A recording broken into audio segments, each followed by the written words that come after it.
And welcome back to the channel, everybody. Welcome back to a new video. And yes, today we're going to talk about the twin-turbo i6 Hurricane engine that's supposed to come out in the new Dodge Charger 6-pack, they're saying by summertime.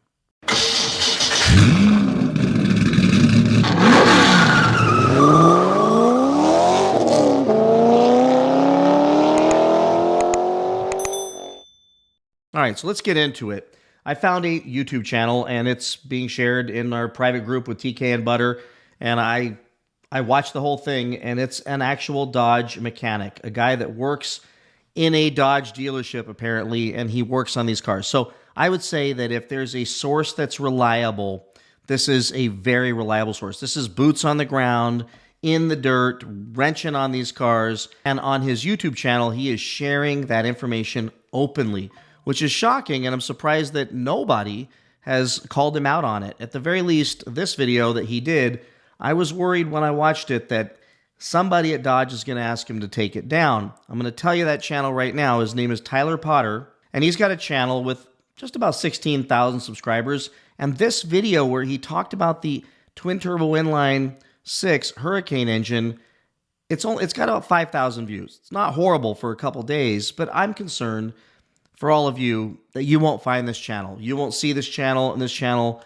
unfortunately won't find it. This video won't find its way onto your recommended. So I thought I'm going to share this with you all because it's definitely giving pause in my decision and thought to take a chance with this Dodge Charger 6-pack that they're coming out with, because I don't need a car that's going to be breaking. And it sounds like if they don't really think this through, they're going to have some serious issues. So in the twin-turbo i6 Hurricane engines that he's actually physically working on in the dealership, and his quotes are interesting. It's a lot of these are having these issues. The nickname of this engine that all of us technicians have unaffectionately dubbed the Hurricane as the shitstorm engine, unfortunately. Yeah, that's what it's unfortunately been nicknamed in the dealership Mopar technician world. The first issue that he shared that they're having is they're melting catalytic converters. Now, these things are in trucks and they're in the Grand Wagoneer, and they're melting catalytic converters. And he goes in, and I'll certainly put a link to this video in my description below. You need to go check it out because it's 13, 14-minute video, and you got to watch the whole thing. So much great information. I'm just giving you snippets. But he says the catalytic converters are melting, and he deduces it down to that it's possibly, he believes, a tune issue. So that means with these high-strung motors, high-strung 6-cylinder motors with the twin turbos on them, that they're tuned to a place to where they're melting these catalytic converters. And the only way to solve that is just his estimation is to detune the cars, meaning that if they launch this thing with 550 horsepower in the high output, that it's likely to be melting catalytic converters. And even though they replace the catalytic converters under warranty, which are very expensive things, you're still going to probably have to go back. And if you drive the car hard, it's likely going to happen to you. That's a concern. I'm not saying it will. I'm just saying what he shared with us. And what we are talking about is the Hurricane catalytic converter issue. These things are melting catalytic converters and then setting a check engine light for catalytic converter efficiency. We see a bunch of these things come in with melted catalytic converters.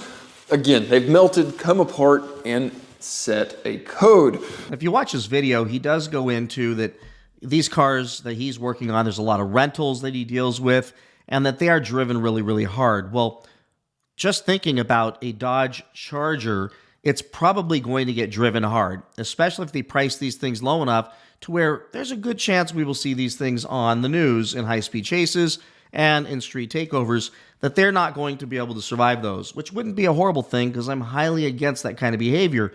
But for those of us that like to drive in a spirited manner and definitely stomp on it and enjoy the power of these cars, I don't have an issue with my V8. I'm not worried about something melting down. I have no problem stomping on it, enjoying that car and having fun. And if I find a random parking lot somewhere in private property in a very safe place where I can't hurt anybody, maybe, just maybe, I'll do a whole hell of a lot of donuts and burn the rest of my tires off before I go buy a new set.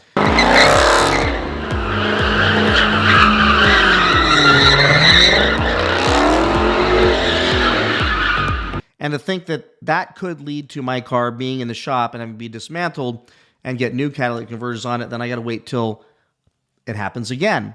And here's the deal. If you buy one and you plan to keep it long term, you do not want to have to replace catalytic converters outside of warranty. They are very, very expensive, especially if you're in California, because of the CARB rules, everything else. Hopefully all that's going to change, but nonetheless, they're very expensive things to buy. So I don't want to live with that issue. The second thing that he discovered, and I'll play the clip right here, let him tell you. Hurricane thermostats. It is a very high fail rate on these thermostats. All right, so he shares that it's the thermostat. Thermostat is getting stuck closed, which is a very bad thing, as he describes in his video. If you watch it, you'll hear the entire explanation. But when it gets stuck closed, it generates tons and tons of heat, and it's very bad for the engine.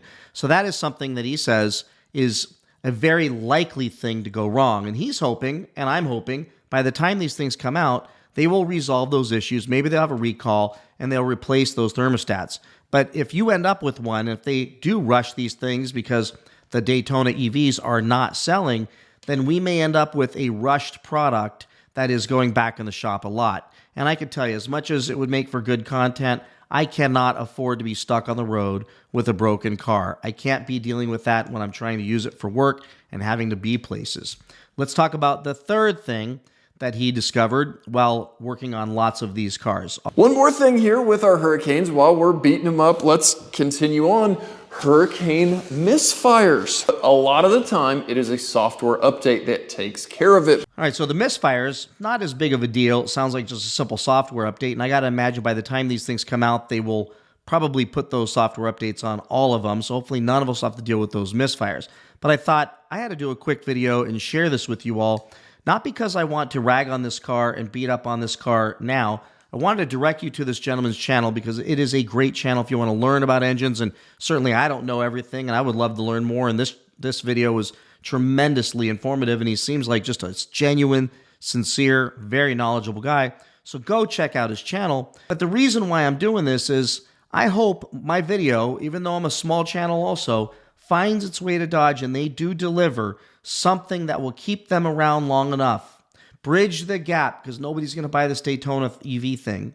Bridge the gap and sell lots of cars so that they can bring back a beautiful Halo product with a Hemi in it, with a Hellcat engine in it, with something fun. Go back to the days of building some obnoxious monster like the Demon 170 or the 2018 Demon, and then sell that thing to us for a ridiculous amount of money. And I would just hope that if we do enough of these videos, we get the word out. And I'll tell you, I'm going to be watching very closely to see if these things make any sense for me when they do come out, because I do not want to buy something that's going to have issues in the first year of so many cars, at least when I've done it in the past, always turn out to be a huge disappointment. So I'm hoping this one is not. So Dodge, get your act together. Listen to guys like this in the field, on the ground, in the shop, wrenching on these cars, and make this thing perfect when you deliver it to the customers. Take a little extra time. Don't feel like you got to get it to us by summer. I know you want to get sales. Take an extra month. Get this thing delivered perfectly, not like everything else lately. So with that, please like, subscribe, comment, go check out Tyler's channel, and I will see you all in the next one. Bye-bye.